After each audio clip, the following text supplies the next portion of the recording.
Hello, and welcome to Keep It Real with Shannon Live. Because you don't know how it's going to turn out. My kids empowered me to get out. What's going on with this remote learning and in the midst of COVID? Working for different elected officials, learning and understanding how to put the community first.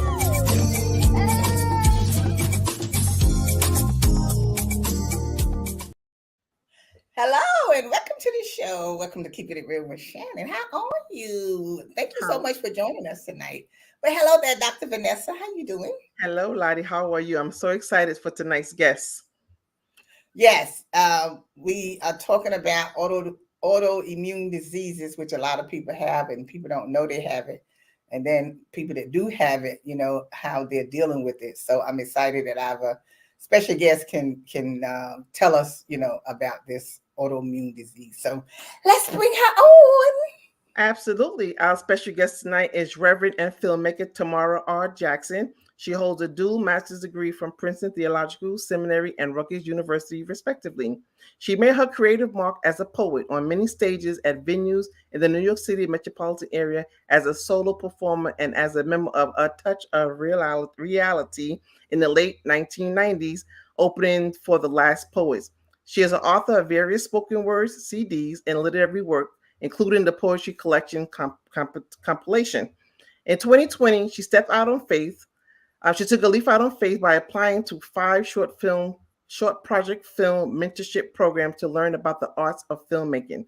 This began her journey to becoming an award-winning filmmaker. Her current film, The Invitation, this year in 2024, stems from a personal journey with her diagnosed with rheumatoid arthritis in 2021.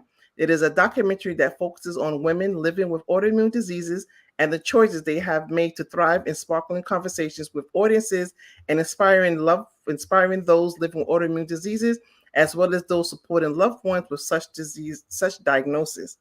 Tamara looks forward to building a body of work as a director that invites all who view in room for contemplation, and layers of conversation. Ooh, that's a mouthful. Let's welcome our guest tonight, Ms. Reverend and filmmaker Tamara R. Jackson. Well, hello. Oh, well, how are you? Thank you for having me. Absolutely. Well, we're happy you're here so we can, you know, talk about this autoimmune disease, because a lot of people don't understand really what it is. So let's just start off with talking about what is autoimmune diseases. A very basic understanding of how autoimmune disease works is, you know, our bodies, we have like our army, so to speak, right? So when disease and viruses and stuff comes into play, right? We have a set of cells that are geared to like fight those diseases. What happens, unfortunately, with autoimmune diseases is that those cells get miscues, right? And so they misidentify healthy cells as, you know, as invaders, basically. So it's really when our body begins to attack itself and begin to attack healthy cells, tissue, organs, and such. Because with autoimmune disease, autoimmune diseases, that all of that is affected. It's not just your cells, it's your organs, it's all systems of the body. And that's why it puts you in such a state of disrepair. Mm-hmm. Mm-hmm. Do you start getting any kind of signs, you know, that something may be wrong? I mean, I know sometimes the organs, you know, they just break down from other different things. You know, like if you got high blood pressure, it affects, you know, your, or matter of fact, it affects all your organs when you have high blood pressure and stuff. So is there any like way that you would know something really is seriously wrong, you know, when you start getting one of these autoimmune diseases? I'm going to say yes and no, honestly, Lottie, and I say yes, because yes, our body is always giving us signals that, hey, I'm not okay.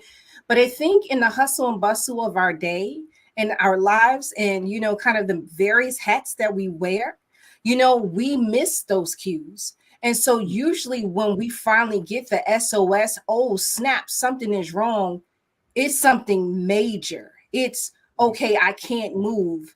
It's okay, I can't get out of bed. It's oh snap, I'm having such extreme pain, So our body is always giving us signals. It's just us being in a position to be able to read those signals. I just want to piggyback because we know a lot of times that when people go to the doctors or the emergency room or the provider and they have these certain symptoms, they kind of like dismissed or may not know exactly what it is, or sometimes they're not really sure how to tell the body what's going to tell the doctor what's going on with their body. How do we, in light of all the disparities that go on in healthcare, particularly Black and Brown, the Black and Brown community, and particularly women, how do we be able to tell and speak to these women that may be having certain symptoms of how they can relate and communicate with their healthcare provider? Sure. I am a big proponent and advocate in speaking up for yourself. And I know we kind of like how the healthcare system is designed. It's like a hierarchy, right? So the doctor is the professional, but you know what? You're the one living with the ailments, right? It's your body. Even if it's a disease, right? That is maybe common or the doctors used to seeing, that does not mean that it's generalized how it's affecting me, right? And so I think we have to become more vocal about, hey, no, don't dismiss me. And if you can't answer my question, then give me a referral to someone who can. Also, I would say, as far as the advocacy for oneself, is also knowing that you have choice, right? So yes, that is your doctor, but if your doctor is not listening to you, right? Because in essence, they work for you, right? So if they are not answering your questions, if they're not dismissing, if you're basically not feeling like you're in care, then it is within your right to choose another provider. Right. I thought that question was important because given the take of COVID, a lot of people were having symptoms when they didn't really know what was going on. And it was really turned around and dismissed and being told it was something else. So I know it's important to even have been a healthcare provider and working in ER. There's a lot of things that people really don't know that's going on. So what are some of the symptoms that people can have? Okay, so autoimmune disease is so vast, but I'll talk about my symptoms. Okay, so I'll talk about, this is my journey to learning I had rheumatoid arthritis. So what was happening to me is my body was shutting off. And that fatigue is one of the main characteristics of autoimmune disease. And I'm not just talking about sleepy. I'm just talking about literally there is nothing you can do. I don't, I'm not narcoleptic, but I would guess it was something like what they explained narcolepsy to be, where you could just fall asleep on a dime and there's just nothing you can do. Another thing that was happening with me is that my hands were sticking. Like literally, I would have to peel back my hands to open them up in the morning. And that was very painful. And if you know anything about rheumatoid arthritis already, in general, that's exactly what it does. It specifically attacks like limbs, right? That's one of the diseases that attacks your limbs. And so it's going to affect your fingers and your knees and your feet and things of that nature. All right. So those are some of the main things that were things that I noticed within myself. And I was like, well, what is going on? Why can't I move my hands? Also, you lose muscle tone with rheumatoid arthritis. So there was a point where I couldn't even open my door. And I had to go, subsequently, once I was diagnosed and stuff, I wound up going to physical therapy to regain strength in my hands because I just could not even push down on a door. So that's like unable to open up cans, jars and stuff like that. Like, even sometimes it is so debilitating for people, and particularly their hands, that they can't even raise a glass of water to their mouth. So be So now progressive. cut you off, Tamara, because I want to make sure we get in about your Mhm. documentary because of your journey that you was on, you made a documentary, and I understand that you won an award for it and everything, and we want to see a snip of that. We want to see a little snip of that to get an idea of what it was that you put together. Oh, absolutely.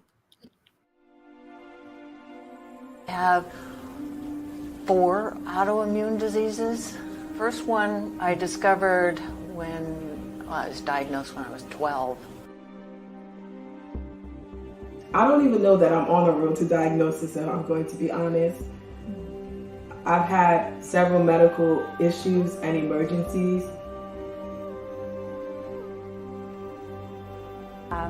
Diet had nothing to do with my treatment. Because I even mentioned, I had heard that fermented foods could be helpful to the gut health.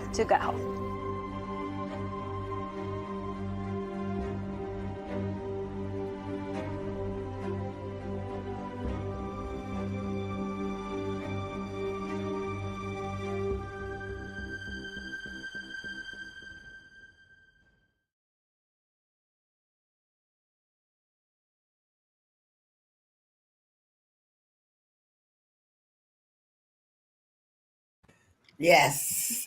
Congratulations. Thank you. I was blessed to work with a great group of women to create the invitation. Yes. Now that was excellent because this way because when you can talk to someone about your ailments and your symptoms and things like that, it means a whole lot, particularly if you don't know what to do yourself. Because just like you were saying earlier, when you go to the doctor and they don't want to really listen, you truly have to be an advocate for yourself, because I remember when my doctor, and I'm telling them about how I was feeling, I was tired, I just could barely go or whatever. And she's looking at me talking about, well, Lottie, if you would lose weight, you would have much more energy than what you have. And I'm like, well, what the hell me being tired got to do with my weight or whatever, when I'm telling you something is wrong with me, that I don't feel the same that I always feel every day and stuff like that. And when I came out of her office, by the time I got to the corner, I could barely walk. So I had to rush myself to the hospital myself. And they found out I had a blood clot. So that's why I say you can't even listen to your doctor sometimes. You really just got to go and take care of yourself and do what you really need to do when you see things are getting out of whack and, and stuff like that, So to be able to come together and can talk to each other like in your documentary and find out information and share, that's excellent. Thank you. Well, I mean, before we go to the commercial, did you want to answer Carol's question? Sure. Certainly different people have the same symptoms, but again, there's so many different variables of how symptoms show up, right? So, and a lot of it has to deal with environment. I mean, things that we can get in definitely deeper into when we come back from commercial break, but environment, diet, stress levels, all of these things exacerbate symptoms. So yes, definitely people have some similar symptoms, but how it shows up and how intense those symptoms are is a host of other variables at play. Well, we'll talk about that when we come back. So we're going to take a quick break and we'll be right back. It's Shannon. It's Shannon. They say there are no excuses. They say to just push harder. They say to just go faster. But when we're on the field, they don't know what's going on inside us. How hard is too hard? When do we get support? When do we raise our hand and ask for help? We need each other. Love. You're mine.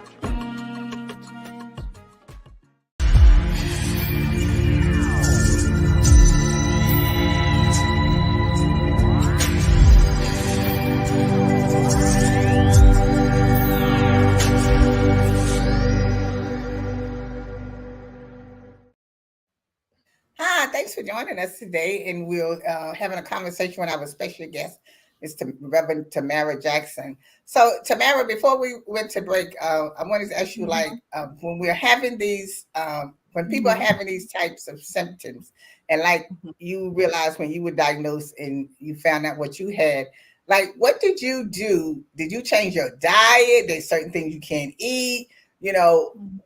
Tell us how do you manage, you know, your pain and stuff? Sure.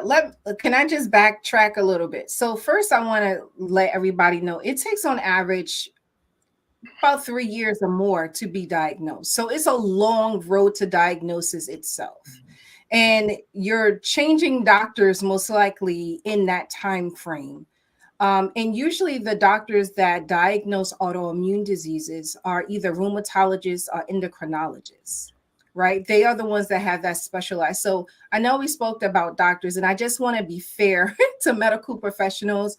They're just not trained, right? They don't have that in-depth of training, especially a generalist, right? So your general practitioner and stuff like that, they're not going to know. And that's why I said, like, if they're dismissing you or minimizing what it is that you're going through, then ask them for a referral to a specialist, because that really begins kind of the journey to know, hey, what exactly is going on in my body and what can I do? Now, in terms of me, I already was eating plant-based. I'll say plant-based, you know, during the last 30 years or so. I was between vegetarian and vegan and everything since like my junior year undergrad. And we won't talk about the years it has been since, right? So I was already eating clean. But one of the things that I did for myself is I was fortunate to find a functional doctor that took insurance, because I knew, even for everything that I didn't know about my disease initially, that I didn't want to be chasing symptoms, and I didn't want to just be popping pills or, you know, whatever it was that was going to be my medical regimen. I didn't want it to all be medicalized, right? And so I sought out a functional doctor, and he's the one, even though I was already eating plant-based, he's the one that took me off of like nightshades. And your nightshades are kind of like your eggplants, your tomatoes, peppers, you know, things of that nature. You know, he also is the one who told me gluten-free. Now, for a person, like I said, I wasn't eating meat, but for those who would be in this category that needed to that was eating meat, is wild game meat, right? So we're talking about your buffalo, you know, those types of things, those more hardy types of meat, and it's all wild caught. Even your fish, your salmon, your mackerel and such, all wild caught. You know, all of those things. And yes, chicken, you still can eat chicken, you know, but again, you know, everything has to be wild caught. And, you know, in the times that we are living in, where now we know that they can manufacture food, meat, they've been given the okay to manufacture meat in a lab, you know, with a printer, you know, these things become essential, because we haven't talked about, but let me just insert this. The prevalence of autoimmune disease is astounding. It truly is an epidemic. And that is one of the first things that I heard, you know, and out of like the 1 in 10 of people who are diagnosed with an autoimmune disease, you know, 75% of them are female. Right. Okay. So, you know, on top of that, I told you already that it takes an average of at least 3 years to even get a formal diagnosis. Well, men are diagnosed at least a year and a half before women are. So all of these dynamics is, you know, plays into possibly the progression of the disease, you know, when you enter in, right, to know your formal diagnosis, to know what your treatment plan is ultimately going to be. So for me, I know. I'm sorry. Go ahead on. No, I was gonna say, so for me, I was gardening because, you know, I got diagnosed in the midst of the pandemic. Let me put that, you know, and I need to insert that I'm a therapist. So I never stopped working, and thankful that food was always on the table and there was no lack. However, like the needs of individuals at that time, it increased tremendously. So my stress is like, and I was working in public health. So public health always has this astronomical caseloads, right? And then now I have this thing that is going on with my body. And we were fully into the pandemic. I did not get diagnosed to know what was happening with my body until November. So we were well into the pandemic.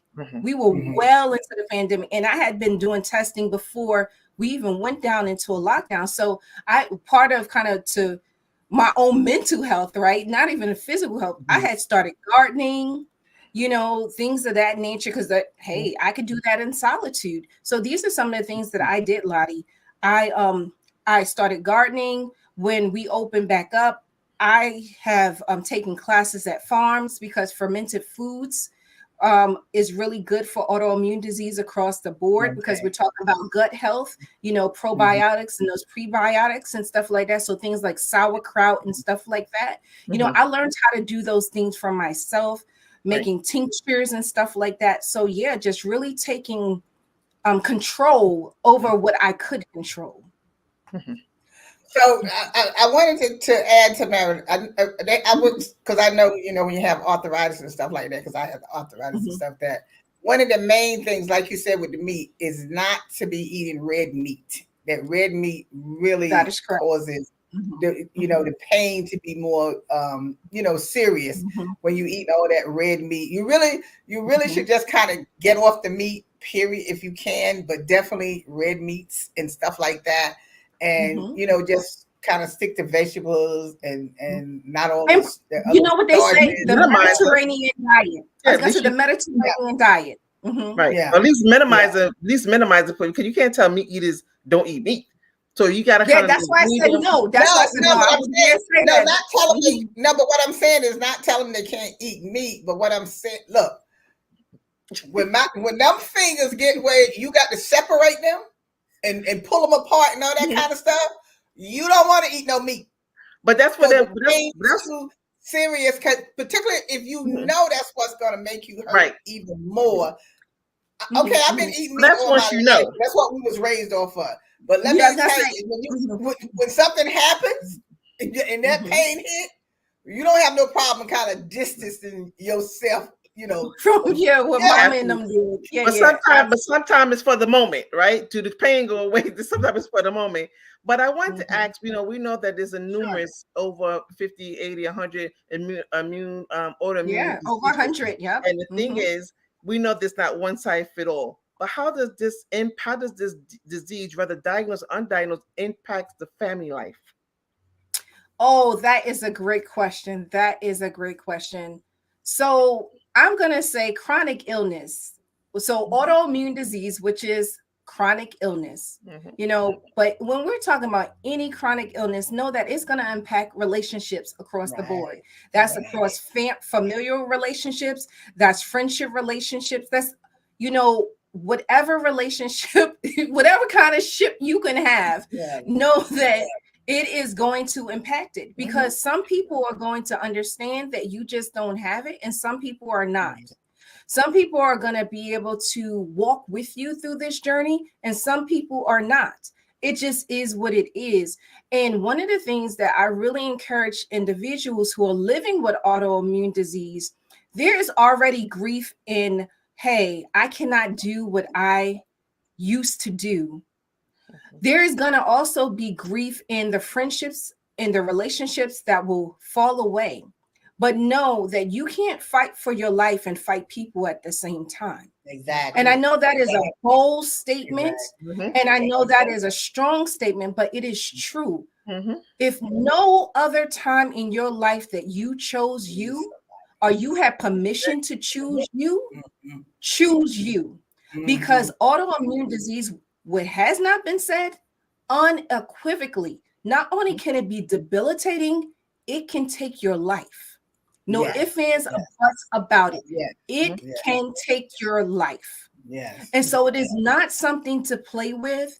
It's not something to, you know, like, so whoever doesn't understand, process it, I'm a big advocate of therapy. Please go to therapy because there is too much in this journey, you know, with the constant the constant uncertainty, right? It's like a moving target. You're trying to gain your balance, but the target is always moving. For you. The thing about it is, Mary, is not only whether you have an autoimmune disease or not, is any situation that's stressing you out and people do not want to support you, you need to get rid of them anyway. Absolutely. Absolutely. Stress exacerbates. No, I mean, sometimes it hurts, but sometimes you have to make a decision as to whether you want to continue to be sick, getting sicker, because somebody, you know, is stressing you out and causing your whatever you have that's wrong with you, autoimmune disease or whatever. It gets worse because that stress works on your body. And Lottie, that includes employment relationships, which I didn't even get into. Maybe we can get into that in the after show, because and I know everybody can't just walk away from a job, but that's real. Well, look, you'll find a way to pay them bills some kind of way. There's always the Lord. I always say God will make a way for you to do what you have to do. So we want to thank you for coming on for this part of the show and talking to us about the autoimmune diseases. So if you are suffering with one of these diseases, please make sure you talk to your doctor. If the doctor is not giving you the advice you need, like she said, ask for another doctor or search out another doctor, because you really have to do what's needed. So we want to thank her for coming on, and congratulations on your documentary again. Thank you. Look, as always, we'll see you next time. So if you want to stay tuned for our after show, we're going into our after show. You can stay on Facebook or YouTube and watch the after show. So, okay. Take care, and we'll see you next time. Today's show is sponsored by Abu's Bakery. If you have a sweet tooth, stop by Abu's Bakery for some delicious cakes and pies. Would you like beautiful pictures for your home or your office? Then stop by Fake Art Gallery. They have a large selection of pictures from around the world. It's Shannon. It's Shannon. It's Shannon. It's Shannon. It's Shannon. Keeping it real.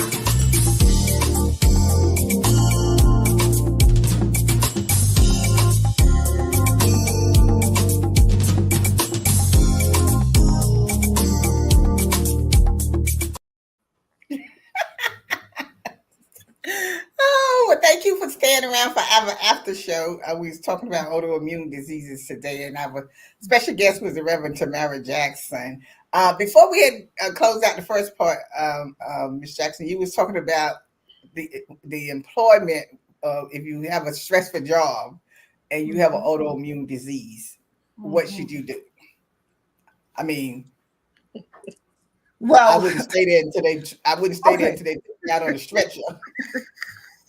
Well, ideally, we hope people have that choice. You know what I mean? I'm going to be very clear, but at the same time, be very gentle with this, because it is I understand the privilege in being able to move from one job or the next, right? And everybody doesn't have that, right? But what I will say is at the time that I was diagnosed, like I said, we were in the pandemic, and particularly in the lockdown. So, right? And so with my particular job, I could not move out of that position because I had received a grant, right? That, a specialized grant, and it came with very stiff penalties if I left my employment before 2 years. With that said, one of the things that I did, while I was at home, that was a safe haven, to be honest, me being at home, even though it was still stressful. But, I diffused essential oils. Like I said, I got into gardening. So in between clients and such, I was able to go outside and just, be one with nature, things of that nature. I put things around my office where I could immediately spot and be grounded, right? To let me know that right here, right now, always I may be feeling stressful, but all is well, things that would brighten my spirit. Because one of the things that we didn't talk about with autoimmune disease is depression and anxiety is prevalent with them, right? One, the body's just doing all this stuff, and so yes, it has even an effect on your mind, your emotions, right? If I'm feeling fatigue, I don't have energy. That means equally, I don't have the brainwidth, right? The bandwidth, to kind of do those ADLs, those, everyday daily living things, right? So let me say that. And then the anxiety that comes into play when, every 90 days or so, you're giving blood work, and usually a lot of it, and depending on the progression of your disease, you're given possibly more frequently than that. So it's so many things along this journey as you are going through treatment that cause angst for you, not to mention PTSD. Don't have somebody in your team that is just uncaring and cold and, and just nasty for lack of it causes PTSD. All these things can exist. So all these things can exist. And so, it's important to have things that center you. If that's music, if that's, your favorite, something of your favorite color, something, you have to have something to hold on to, scripture or, or whatever your belief system is, you have to have something to hold on to. Or as Yatunde, who is one of the participants in the documentary, you'll only have what they are feeding you. Absolutely. So do you think it's a good, so when you was talking particular about during the pandemic and working from home, before I ask the question, but one thing about the working from home, I thought was kind of good for people, whether you're sick or well, at least in between time, you can take some naps to rest yourself and stuff like that, Absolutely. No, I can't nap in the office. But at home, absolutely, like I'm saying, I had no control of it. And even once I started treatment, it still takes a while for that stuff to kick in. Absolutely. Absolutely. So do you think I can't say that, at my job, at my job at the time, like, nah, like this client don't show up. You like, I can't do you that. think that we still should go to therapy? Do you think when we sick like this, do you think it's good to go to therapy? Absolutely. And I said that earlier. Absolutely. Absolutely. Without any hesitation. It's important. Why? Because you need that neutral person. You need that person for you.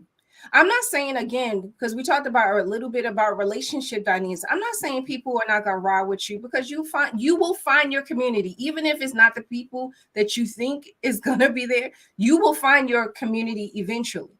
However, you need somebody to be able to just speak raw, not have to take care of other people's feelings, right? Like I said, I can't fight for my life and fight you as well. I'll be tap dancing around your emotions and stuff like that. I can't do that. That just takes a lot of energy that I just may not have and usually don't have, right? So I can't do that. I will not do that. Well, sometimes. Sometimes when we're talking about the workspace, and sometimes you're going through these feelings and having these symptoms, you don't really know that your job can't understand what's going on. So you can't be productive in the setting that you're in. Okay, sometimes they may think you leaving work to go to the doctor, you're using it as an excuse. So something you can't really talk to them about it and relate to really what's going on, because you really don't know. So I think I'm a big advocate of self-care. In any capacity that anyone's in, just in everyday life, is self-care, is well-care. And and if you don't look at yourself as first of the priority, and then that's when the added therapy needs to come. When you talk about the job, I feel that when you, and I'm not saying everybody can do this. I thank God I was able to do this. But I think you should always work on building relationship with your boss. So when something happens, they're more understanding that something is happening to you or something happened to you in the family or whatever. And, and they'll be more supportive to you because you don't know, Lottie. I was going to say, I respectfully disagree. Where I say you have your relationship. Sometimes you don't know. Sometimes you don't know, and it depends on what type of job and what kind of relationship you had with that job prior to you coming down with something. No, that's what I just said. No. I said No. Try to build some type of relationship. So this way, you know, the person is more understanding. We're talking about the Lottie, I would say respectfully, I'll use myself as the mule over here. Okay. Like when I was going through my, like, it was toxic. Let me tell you, I was working in a toxic environment, and most people that I know work in toxic environments. Okay. What I use to my disposal in navigating and what I need for my disease is I went to HR. Why? Because they can't tell them. I use my doctor. I use my FMLA, you know, all of those kind of things for my accommodations and all that kind of stuff that I did through HR because no, because and that is one thing that some people refuse to be in a documentary because their places of employment did not know about their diagnosis and knew that there would be ramifications because people know that you're not doing well and they'll put added pressure on you or they put more stress on you trying to get you to leave or or even get sicker. And that sounds terrible, but that's just the world that we live in, especially when it's about productivity, it's about dollars and numbers, and you cannot minimize people to just numbers because there's so much that happens in our lives, right? And the people who interfacing with the people, right? Like for instance, a therapist, I'm the tool. So if I'm not all right, I can't even do what it is that you're asking me to do. And so you stressing me out doesn't work to your benefit. It damn sure don't work for my benefit, and stuff like that. And so no, HR is your tool. They can't talk about your business. They can't divulge anything, but they can put the accommodations in place. Well, that's what I'm saying. You have to. I guess I would. You said supervisor. I wouldn't dare. No, I have to. I wouldn't whisper in his ear if I thought he was asleep about what I was going through. Okay. Well, you know why? No. Well, you know why? I thank God because I was blessed then. Because I had relationships with my bosses and stuff. So when something happened to me or something happened, like I never forget when my daughter was a baby then, not a baby. I guess she must have been about 4 years old. And she ended up in the hospital. She had to stay there for a week and stuff. And when I came in and I let them know what was going on, and I was upset. I was sitting at the desk crying. They was like, well, why you not at the house? I said, well, I know I can't stay away from my job to be up there. And my boss said, no, you leave now and you don't come back until she get out of the hospital. That's when you come back. Everything will be all right. We'll run the office and whatever. So, so see, that's what I'm saying, because I had that relationship with them, that if I could talk to them, I could come to them or whatever, and that's what I'm saying. And I wasn't I was a great worker, but I don't think I was a great employee because I would talk back to the boss. You know what I'm saying? That's why I say when people say, I don't know why they didn't fire you long time ago or whatever, because they could never get me on my work. I didn't leave early. I was always on time. I didn't take lunch. I edited, I did my job, so you couldn't get me on that. But you case by case basis. That's talking back to you. Well, that's what I was gonna say. You have to know your environment and all of this. Exactly. So I had that relationship with my boss. Yeah, you got to know your audience. You can't be in. I guess you can, just like you said, people stay in a toxic. See, I can't stay in no toxic environment like that where I got to be on pins and needles every day around the boss and what they're gonna do to me. They're gonna fire me. No, I can't. I'm gonna stay home and eat some Franks and beans. And I'm going to sell some that's easier said than done. Before I would be in that type of toxic environment. No, that's easier said than done, and we may laugh about it and talk about it, but sometimes people may need those jobs, and it may not be easy that's what I transition to someplace else. Exactly. So there's a lot. Well, that's what I said. You have to do. Saying, but there's a lot said me. You have to do what you have to do. Right, we work there because see, when you stay in that kind of environment, and then the next thing you know, you go out on a stretcher. You don't have a job anyway. But going out and you're not going to have a job.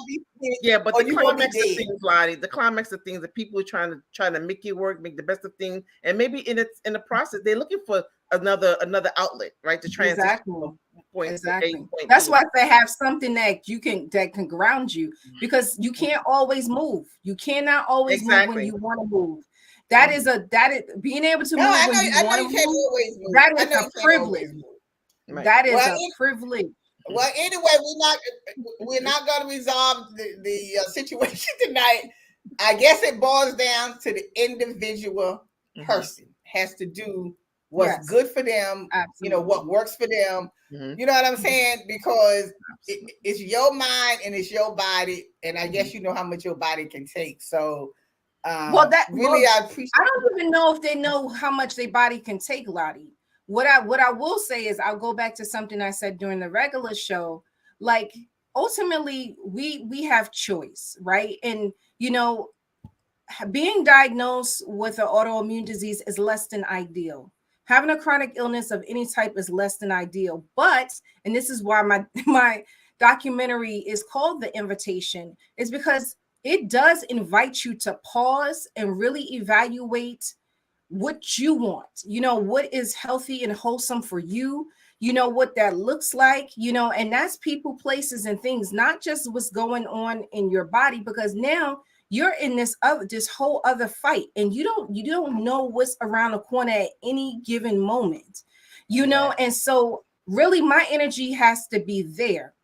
And so, you know, what you can change, and what you can't, but have something, you know, ideally have something to ground you, have something that will take you out of, you know, the toxicity, you know, if on your lunch break, really take your lunch break, you know, get away from the computer or whatever, go out of the office, take a walk or whatever the situation, but really give yourself time to reset. Heck, I've told people, if you have to go to the bathroom to reset, go to the bathroom, put some water on your face and stuff, but it can be these small little things that help you just exhale to go back in, because we can't always move our feet. So people are I thank you for what you were saying. I thank you for coming today and sharing this with us. And, you know, I hope people will, you know, just think about what they need to do for themselves. And I just want to leave this saying that sometimes we have to step out on faith when something is wrong. We have to learn how to step out on faith and figure it out before something really seriously happened to you or whatever. So thank you so much for joining us today and talking about this. Quickly before we go, how can we see the full documentary? So if someone is interested in partnering with me to screen, because it is for the community, you know, please contact me with the information. If someone is interested in contributing to the impact campaign, because there's a whole impact campaign to raise awareness and give tips and stuff, please, you can donate by, you know, the information that is on the screen. And so, yeah, right now is in film festivals, so you can't readily see it, but I am in the process of wherever you are, you know, within reason, I will travel so that we can get this word out and have a bigger conversation within our communities. Oh, wonderful then. Okay then. So you hear it, you can contact her, you can contact us, and we'll get the information to her and she'll bring the documentary to you. That sounds really good. So thank you so much for joining us again. And remember, you can see us every Saturday on Brick Arts Media at 5:30 and Manhattan Neighborhood Network at 2:30. And you can join us every Tuesday here at 8 p.m. So we want to thank you again. Thank you, Karen. And as always, thank you, Dr. Vanessa. As always, we'll see you next time.